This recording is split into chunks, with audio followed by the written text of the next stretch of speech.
किशोर श्रीवास्तव है। मैं as a हृदय रोग विशेषज्ञ अपोलो सेज हॉस्पिटल में कार्यरत हूँ।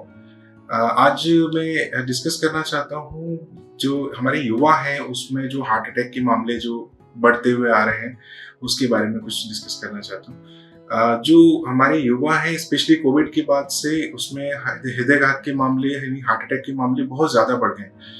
तो जैसा हम देखते हैं, कोई शादी में नाच रहा है, कोई अपने क्लासरूम में पढ़ रहा है, तो अचानक से हार्ट अटैक के मामले उसमें सामने आ रहे हैं। इसमें कई सारे फैक्टर रिस्पॉन्सिबल होते हैं, जैसे लिपिड प्रोफाइल का डिरेंज होना, ब्लड प्रेशर का होना।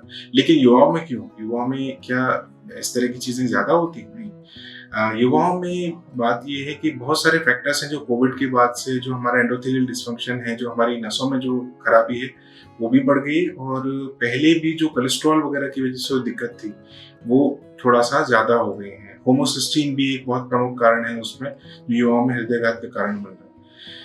जब भी हम इसकी बात करते हैं तो हमें हमेशा ध्यान रखना चाहिए कि जब भी हम लोग एक्सरसाइज करते हैं या कुछ भी करते हैं, तो हमारी हृदय की जो गति होती है, जो हार्ट हार्ट की जो रेट होती है, वो एक लिमिट में रहनी चाहिए। इससे बचने के और भी कारण तरीके हैं, जैसे हम एक पर्टिकुलर सही समय पर हम लोग अपने ब्लड टेस्ट वगैरह करा के रखें।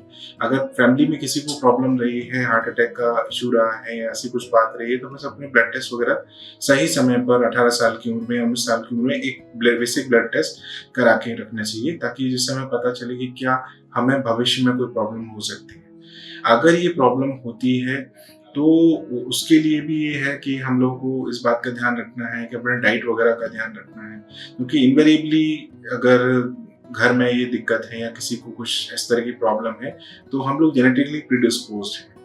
आमतौर पे जैसे विदेशों और देश में अगर डिफरेंस देखा जाए, तो ये बोला जाता है कि वेस्टर्न पॉपुलेशन के कंटेक्स्ट में हम लोग उसके कंपैरिजन में 10 साल पहले हार्ट अटैक के शिकार बन जाते हैं। क्यों? हमारा कोलेस्ट्रॉल भी अगर सेम लेवल पे रहे, तो भी हम लोग ज़्यादा लाइक्लीहुड रहता है हम लोगों को कि हमें हार्ट अटैक का शिकार हम लोग बन सकते हैं। तो इस सब चीज़ों का हमें ध्यान रखना बहुत ज़रूरी है कि हम लोग सही समय पे उस चीज़ का सही तरीके से इलाज कराएँ। अगर कभी ऐसा लगता है कि हमें कुछ प्रॉब्लम हो रही है, दर्द हो रहा है, भारीपन लग रहा है, साँस फूल रही है चलने में, हमारी चलने की लिमिटेशन में डिफरेंस आ गया है पहले से। पहले हम 4 किलोमीटर चल लेते थे, हम 3 किलोमीटर से चल पाते हैं, तो हमें कुछ दिक्कत लगने लगती है। अगर इस तरह की चेंजेस हैं, तो हम लोगों को इसका ध्यान रखना चाहिए कि हम लोग उस चीज़ को सही समय पे आइडेंटिफ़ाई करें, उसको इग्नोर नहीं करें। क्योंकि आमतौर पे जो हम लोग कहते हैं कि अचानक से हार्ट अटैक हुआ और कोई वार्निंग नहीं थी, ऐसा कम होता है। आमतौर पे भगवान हमें वार्निंग देते हैं और हमें उस चीज़ को समझना चाहिए कि जो वार्निंग ऊपर वाले ने इश्यू की है या उसने बोला है कि भई आपको दिक्कत हो रही है, उसको सुनिए, उसको समझिए।